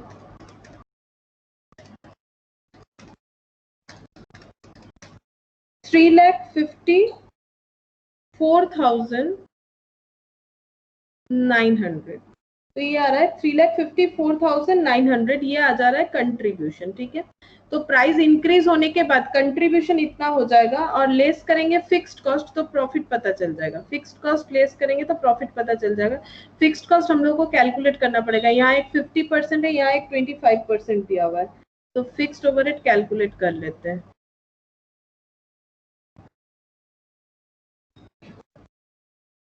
फैक्ट्री ओवरहेड है और एक सेलिंग ओवरहेड है, तो 60,000 इंटू ये भी 3.125 ही होगा क्योंकि वो 50% था ना, 50% फिक्स्ड 50% वेरिएबल, तो अगर ये वाला 3.125 होगा तो ये भी हो जाएगा। सेलिंग हो जाएगा 0.8 इंटू 75%, तो ये हो जाएगा 0.6।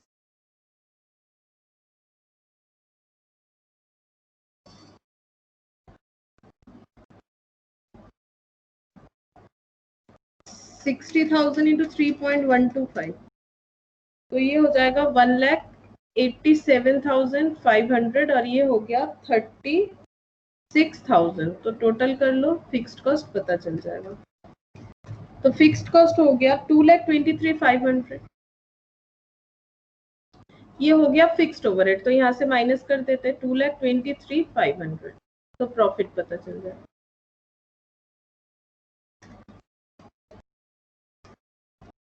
वन 1,31,000। अच्छा, हमारा फिक्स्ड कॉस्ट भी तो बढ़ेगा ना, फिक्स्ड कॉस्ट जो है नेक्स्ट ईयर इतना भी प्रोड्यूस करेंगे तो 10% बढ़ेगा, तो ये मैंने इंक्रीमेंट तो किया नहीं, इंक्रीमेंट कर लेते हैं तभी माइनस करेंगे, एड 10% इंक्रीज,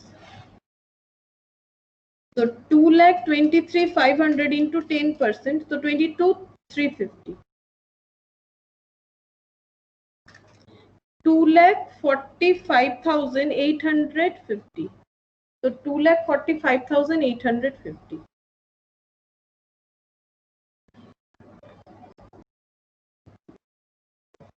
माइनस 3,54,900, तो 10,9050, 109050, ये प्रॉफिट हो जाएगा। अब से ये प्रॉफिट हो जाएगा अगर हम लोग 60,000 यूनिट प्रोड्यूस करेंगे तभी हमारा प्रॉफिट इतना हो जाएगा, क्योंकि मार्केट में रॉ मटेरियल का प्राइस और ये लेबर का प्राइस बढ़ रहा है, फिक्स्ड ओवरहेड बढ़ रहा है, लेकिन सेलिंग प्राइस उतना ही रह रहा है। अब हम लोग को नया जो ऑफर आया दैट इज 20,000 के लिए नया ऑफर आ रहा है, ठीक है, और हम लोग को 1,67,300 अगर प्रॉफिट मेंटेन करना है तो हम लोगों का क्या प्राइस होना चाहिए। तो अभी तो हम लोग के इस हालत में प्रॉफिट इतना हो रहा है।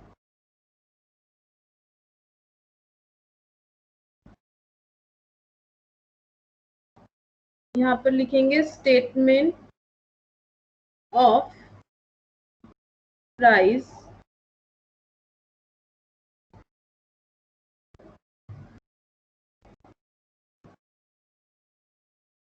Recommendation for 20,000 unit. 20,000 यूनिट अगर हम लोग ये जो है एक्स्ट्रा जो है ये ऑफर अगर लेंगे तो फिर हमारा प्राइस क्या होना चाहिए यही पूछ रहा है यहाँ पर। तो वेरिएबल कॉस्ट तो कितना होगा ये हम लोग को पता है, वेरिएबल कॉस्ट हो जाएगा, अच्छा ये टोटल कर लेते, वेरिएबल कॉस्ट पता चल जाएगा, ये सारा टोटल कर लो। 14 ये तो सेल है, 14.30 को छोड़ो, ये तो सेल है, ठीक है, ये वाला वेरिएबल कॉस्ट पता चल जाएगा 3.71 प्लस 1.35 प्लस 3.125 प्लस 0.2, तो 8.385 ये हो जाएगा हमारा कॉस्ट पर यूनिट, ठीक है, वेरिएबल कॉस्ट पर यूनिट। तो अगर हम लोग 20,000 यूनिट जो है ये ऑफर लेते हैं तो 8.385 के हिसाब से कितना वेरिएबल कॉस्ट होगा ये हम लोग को पता चल जाएगा, ये हो जाएगा 1,67,700। और हम लोगों को प्रॉफिट, एडिशनल प्रॉफिट कितना चाहिए, एडिशनल प्रॉफिट ये भी तो मेंटेन करना पड़ेगा। तो हम लोग को प्रॉफिट बोल रहा है 1,67,300 बट हमारा प्रॉफिट है 10,90,500। तो एडिशनल प्रॉफिट और कितना हमें कमाना पड़ेगा, 1,67,300 माइनस 10,90,500, तो ये हो जाएगा, मेरा माइनस बार बार गलत क्यों हो रहा है, 1,67,90,50 है ना। ओ अच्छा 2 जीरो हो गया तभी गलत आ रहा है। 58,250 हाँ 58,250, 58,250 मैंने ज्यादा लिख दिया इसलिए नेगेटिव दिखा रहा है। तो सेल वैल्यू टोटल इतना होना चाहिए, टोटल सेल्स वैल्यू इतना होना चाहिए। सेल्स वैल्यू लिख दिया मैंने इसे, सेल्स वैल्यू मतलब क्या होता है, कॉस्ट प्लस प्रॉफिट। तो प्रॉफिट 1,67,300 तो हम लोगों को चाहिए, ऑलरेडी हमारा इतना प्रॉफिट हो रहा है, ठीक है। अगर हम लोग 20,000 का ये वाला एक्सेप्ट नहीं भी करेंगे, अगर 20,000 का जो ऑफर आ रहा है ये प्रोडक्शन अगर हम लोग बंद भी रखते हैं फिर भी हमारा प्रॉफिट आ जाएगा 1,90,050, ठीक है। और हमें एडिशनल प्रॉफिट कितना तक लेके जाना है 1,67,300, तो और एक्स्ट्रा कितना प्रॉफिट चाहिए 58,250। तो फिर टोटल सेल वैल्यू कितना होना चाहिए, टोटल सेल वैल्यू होना चाहिए 2,25,950, ये टोटल सेल वैल्यू होना चाहिए।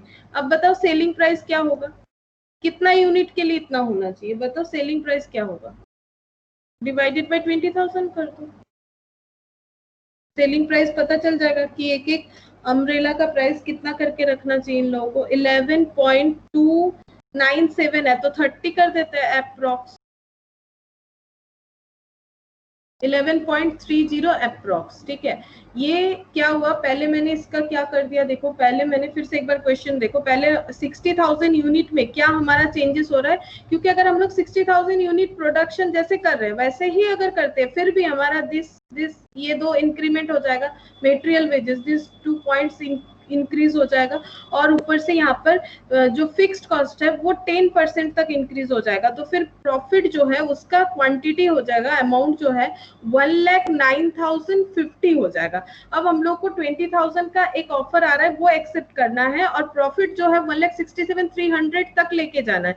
तो वेरिएबल कॉस्ट तो इतना ही रहेगा, क्योंकि ये 60,000 पे मार्केट में ये सब चेंजेस आ रहा है, ठीक है, और सेलिंग प्राइस में कोई भी चेंजेस नहीं होगा। तो फिर ये सारा मिला के 8.385 हो जा रहा है हमारा वेरिएबल कॉस्ट। तो वेरिएबल कॉस्ट इतना एक्सपेंस होगा, ऐड कर देते हैं प्रॉफिट, क्योंकि फिक्स्ड कॉस्ट में कोई चेंजेस नहीं है। फिक्स्ड कॉस्ट हम लोगों ने ऑलरेडी यहाँ पर अप्लाई करके, हाँ चेंजेस तो है बट अप्लाई करके ही 1,90,050 का हम लोगों को प्रॉफिट हम लोगों ने दिखाया है। तो फिर हम लोगों का प्रॉफिट अगर 1,67,300 तक लेके जाना है, तो प्रॉफिट और एक्स्ट्रा कितना चाहिए, 58,250। तो कॉस्ट प्लस प्रॉफिट, तो सेल वैल्यू अगर टोटल इतना हो जाता है, तो 20,000 यूनिट प्रोडक्शन करने के लिए हमारा सेल वैल्यू पर यूनिट का होना चाहिए, मतलब पर अम्ब्रेला होना चाहिए 11.30, सेलिंग प्राइस होना चाहिए।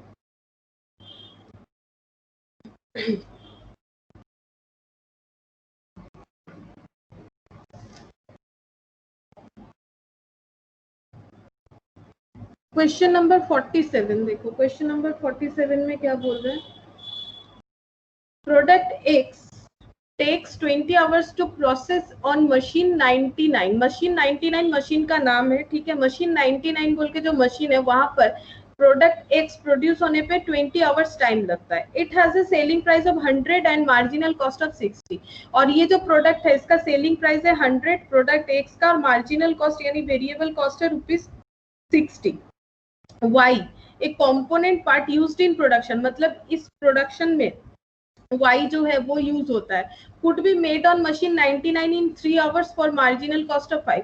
अगर ये वाला प्रोडक्ट कंपोनेंट जो प्रोडक्ट X के लिए यूज होता है उसे अगर हम लोग खुद प्रोड्यूस करें मशीन 99 पे, जहां पर प्रोडक्ट X ऑलरेडी प्रोड्यूस हो रहा है, तो 3 आवर्स टाइम लगेगा, और वेरिएबल कॉस्ट जो है वो ₹5 हो जाएगा। The suppliers price is 10। अभी तक हम लोग सप्लायर से ले रहे हैं कंपोनेंट Y, सप्लायर जो हमें ₹10 में दे रहा है। शुड वन मेक और बाई वाई, हम लोग को क्या करना चाहिए, हम लोग जैसे खरीद रहे हैं वाई को मार्केट से @10 हम लोगों को उसी तरह से खरीदते रहना चाहिए, या फिर खुद से प्रोड्यूस करना चाहिए जैसे कि हम लोग सोच रहे हैं। Discuss in both situation when machine 99 is working at full capacity, when there is idle capacity। मतलब जब machine 99 full working capacity मतलब fully काम कर रहा है तब क्या होगा, तब उस सिचुएशन में क्या करना चाहिए, और अगर idle capacity मतलब मशीन जो है वो बंद रहता है तो फिर क्या होगा, ये पूछा है हम लोगों को। तो पहले हम लोग करेंगे जब फुल कैपेसिटी में चल रहा है।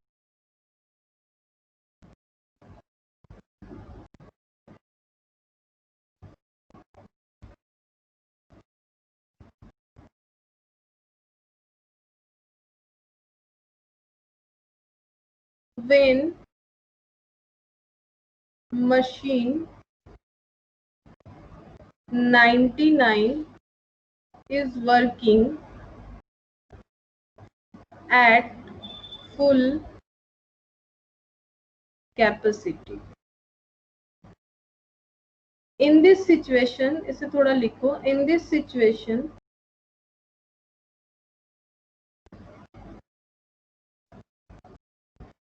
cost of the Y plus contribution lost during the period of manufacture should be compared with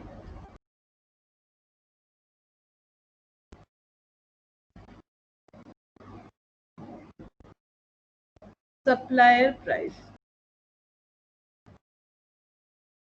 क्या हो रहा है देखो, यहाँ पर हमारा वेरिएबल कॉस्ट जो है वो सेलिंग प्राइस है 100, वेरिएबल कॉस्ट है 60। तो कंट्रीब्यूशन कितना आ रहा है प्रोडक्ट एक से, पहले ये समझते फिर ये लाइन जो लिखा है वो समझाएंगे। Selling price of x 100 less variable cost of x production करने के लिए 60, तो कंट्रीब्यूशन कितना हो जाएगा? कंट्रीब्यूशन हो गया 40। कंट्रीब्यूशन मतलब जिससे हम लोग वेरिएबल कॉस्ट रिकवर करने के बाद जो बचता है दैट इज कंट्रीब्यूशन। और कंट्रीब्यूशन पर आवर कितना होगा? कंट्रीब्यूशन पर आवर, क्योंकि ये प्रोडक्ट प्रोड्यूस करने के लिए 20 आवर्स टाइम लग रहा है, तो कंट्रीब्यूशन पर आवर हो जाएगा 40 divided by 20, ₹40 divided by 20 per hour, तो ये हो जाएगा ₹2 पर आवर। तो एक आवर में ₹2 कंट्रीब्यूशन हम लोगों को रिकवर हो सकता है प्रोडक्ट एक्स को सेल करके। और कॉस्ट कितना हो जाएगा? कॉस्ट ऑफ मेकिंग या फिर प्रोड्यूस्ड वाई को प्रोड्यूस करने का कॉस्ट, एक तो हम लोग को साफ साफ बता दिया है, वेरिएबल कॉस्ट लगेगा 5, ठीक है, मार्जिनल कॉस्ट यानी वेरिएबल कॉस्ट, तो वेरिएबल कॉस्ट लगेगा 5, और उसके साथ हमारा कंट्रीब्यूशन कितना लॉस होगा, क्योंकि सेम मशीन में प्रोडक्ट वाई बन रहा है जिसमें प्रोडक्ट एक्स बन रहा था, और प्रोडक्ट एक्स बन रहा है जब, तब 1 घंटे में ₹2 का कंट्रीब्यूशन रिकवर हो जाएगा। लेकिन ये जो है वाई कॉम्पोनेंट बनाने के लिए 3 आवर्स टाइम चाहिए, वाई कॉम्पोनेंट बनाने के लिए 3 आवर्स टाइम चाहिए, तो उस आवर्स में क्या होगा? प्रोडक्ट एक्स प्रोड्यूस नहीं हो सकता है, तो इसका मतलब कितना कंट्रीब्यूशन लॉस्ट हो जाएगा?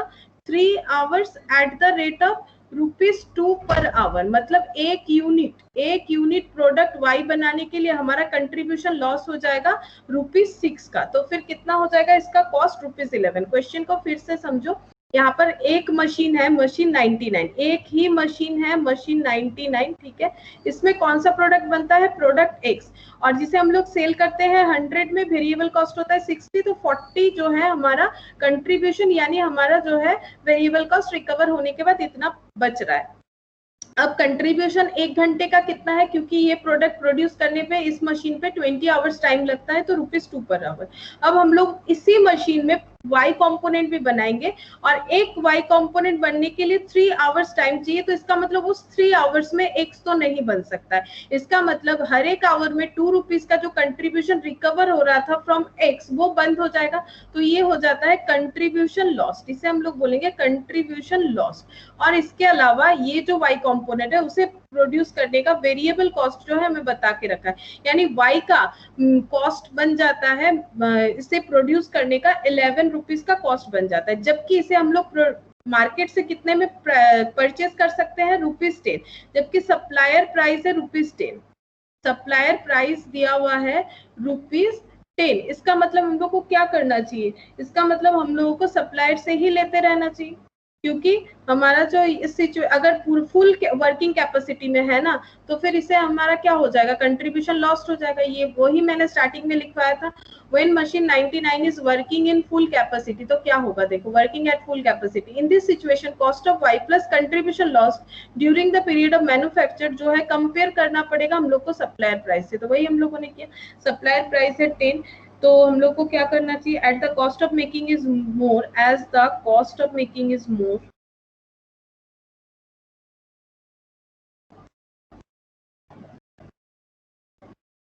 then supplier price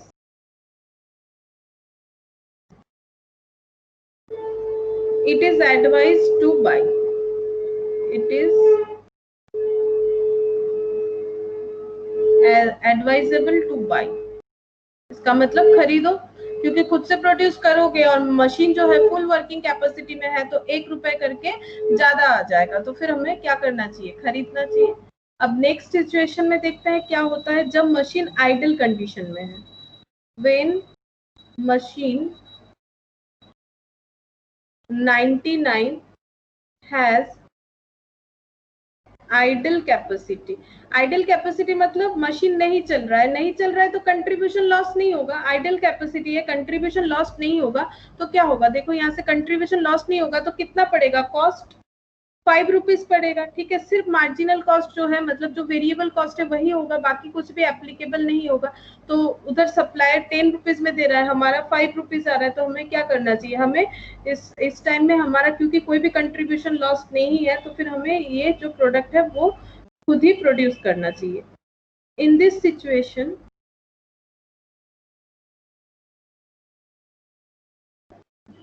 there will be no loss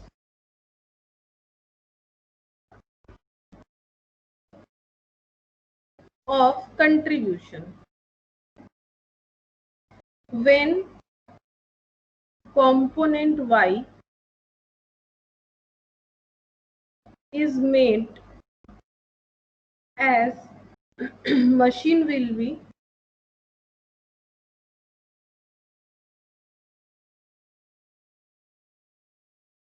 idle during that period if Y is not made. तो ऐसा नहीं है कि X का प्रोडक्शन रोक के हम लोग Y का प्रोडक्शन कर रहे हैं. अब जब Y प्रोड्यूस होगा तो X प्रोड्यूस हो भी नहीं रहा है क्योंकि मशीन ऐसे ही बंद है. द कॉस्ट ऑफ मेकिंग हो जाएगा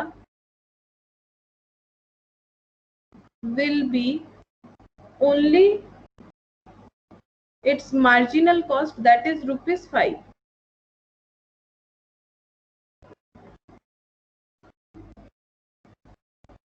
As the supplier price is ₹10,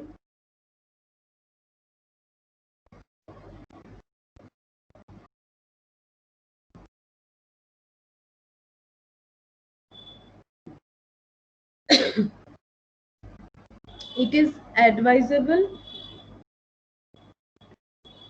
to make this component Y. तो यही एडवाइस किया जाएगा इस सिचुएशन में कि हम लोग अगर Y को खुद से प्रोड्यूस करेंगे तो ये हमारे लिए ज्यादा बेनिफिट रहेगा. ज्यादा क्या, 5 रुपए पूरे बचत होंगे. तो फिर हमें वो क्या करना चाहिए, खुद से ही प्रोड्यूस करना चाहिए.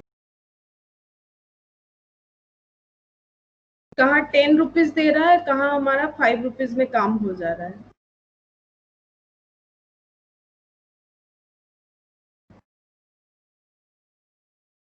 क्वेश्चन नंबर 48 देखो.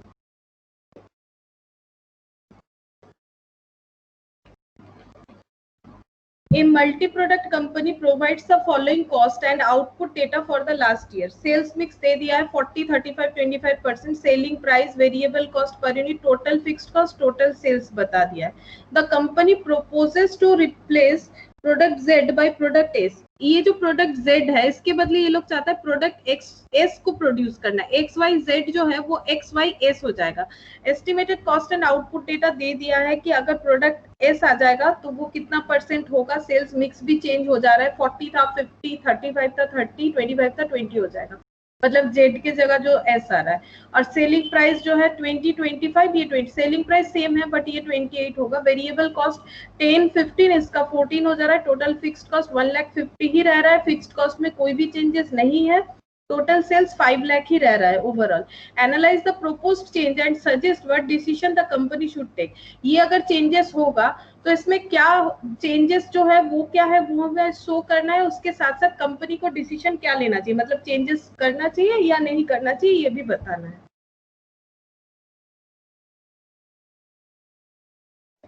तो क्वेश्चन नंबर 48, प्रेजेंट कंडीशन लिखते हैं. Present position X, Y, Z, X, Y और Z. सेलिंग प्राइस है 20, 25, 30, 20, 25 और 30. वेरिएबल कॉस्ट लेस हो जाएगा. वेरिएबल कॉस्ट 10, 15, 18, 10, 15 और 18. तो कंट्रीब्यूशन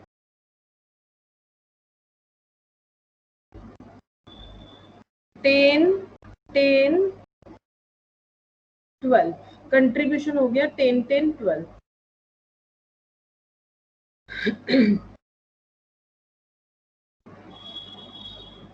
दीदी একটু আগেরটা দেখাও.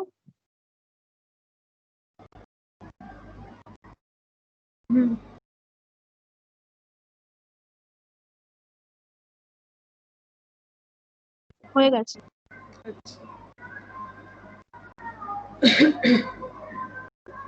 अब हम लोग को क्या करना है, टोटल कंट्रीब्यूशन चाहिए. तभी टोटल फिक्स्ड कॉस्ट हम लोग माइनस करेंगे. ठीक है, टोटल कंट्रीब्यूशन चाहिए, टोटल फिक्स्ड कॉस्ट माइनस करेंगे टोटल सेल से.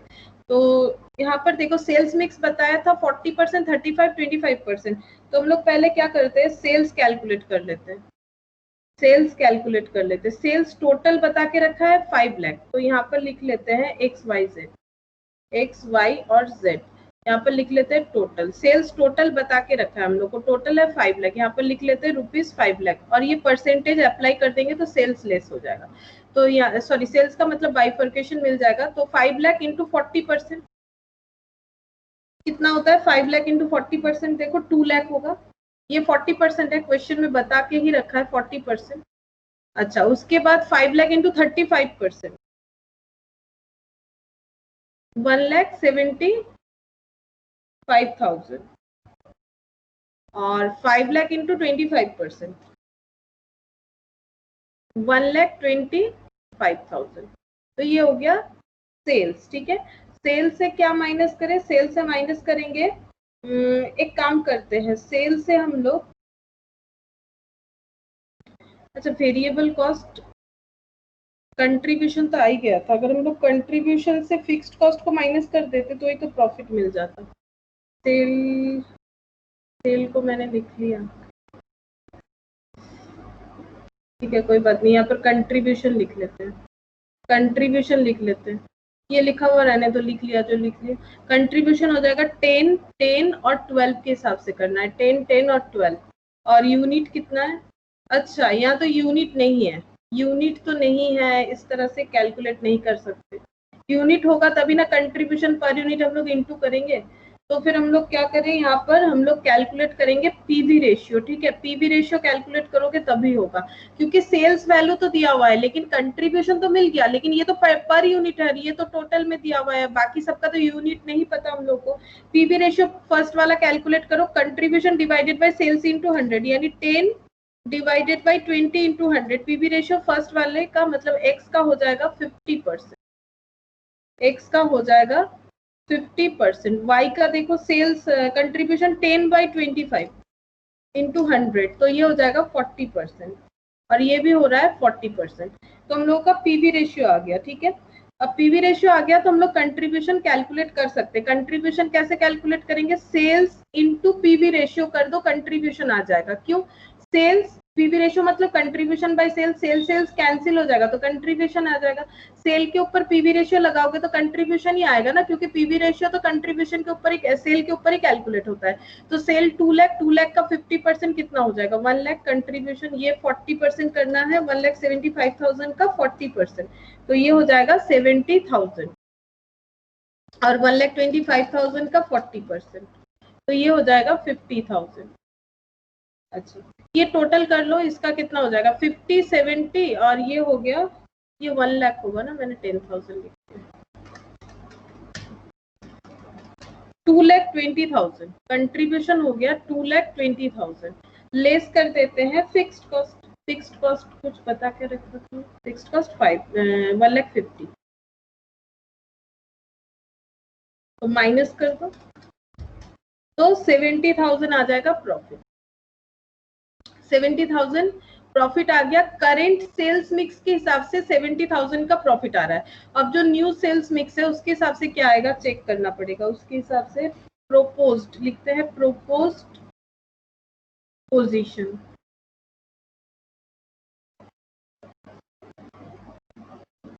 एक्स, वाई और जेड। सेलिंग प्राइस सेम तरह से करना है, 20, 25, 28, 20, 25, 28 लेस वेरिएबल कॉस्ट 10, 15, 14।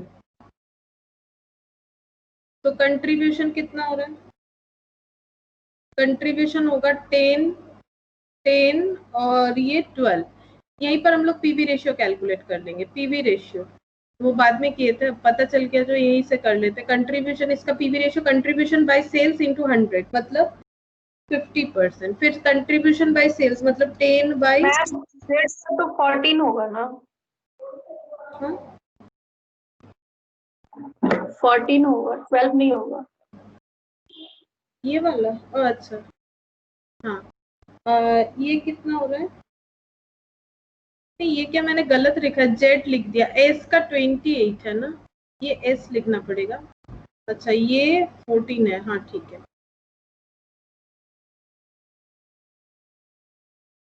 हाँ अब ये 50%, तो ये 10 डिवाइडेड बाई 25 इंटू 100 40% आ रहा है ये, और 14 बाई 28 ये तो 50% होगा।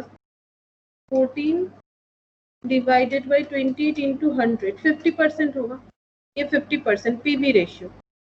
अब हम लोग सेल्स कैलकुलेट कर लेते हैं।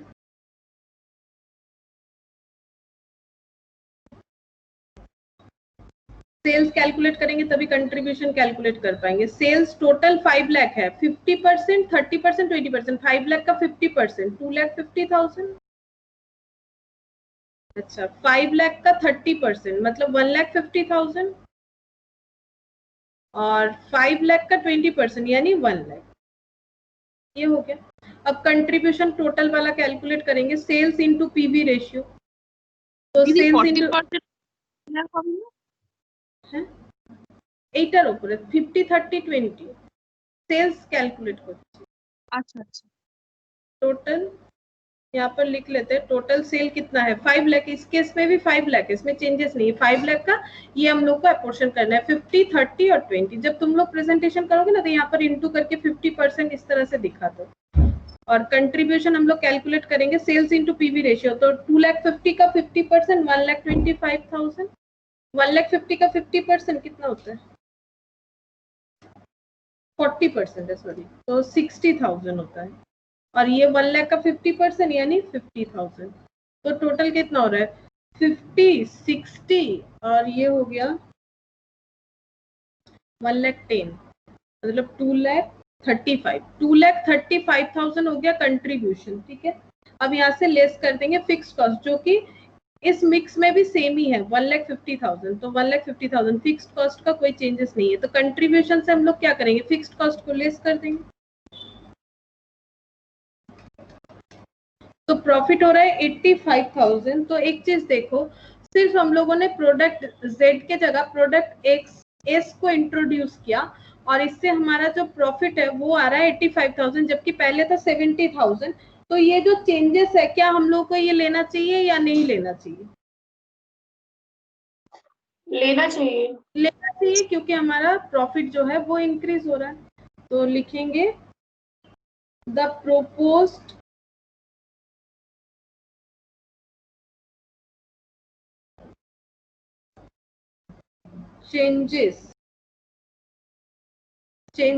the proposed change should be accepted as it will increase profit by minus करके आएगा 15,000 रुपीज, 15,000। क्योंकि करंट सिचुएशन अगर हम लोग प्रोपोज्ड स्कीम लेते हैं तो 85,000, लेकिन जो चल रहा है उससे जेड वाला जो है वो 70,000, और जेड की जगह जब एस हम लोग इंक्लूड करेंगे, जेड को हटा के एस प्रोड्यूस करेंगे, तो प्रॉफिट जो है ₹15,000 से इंक्रीज होगा। तो हम लोग को ऑब्वियसली यही वाला स्कीम जो है वो लेना चाहिए, ठीक है। तो हम लोग चाहे तो एस को इंक्लूड कर सकते हैं, क्योंकि इसमें देखो ना फिक्स्ड कॉस्ट का तो कोई चेंजेस है ही नहीं। ये 15,000 लिख दिया, सॉरी ये 1,50,000।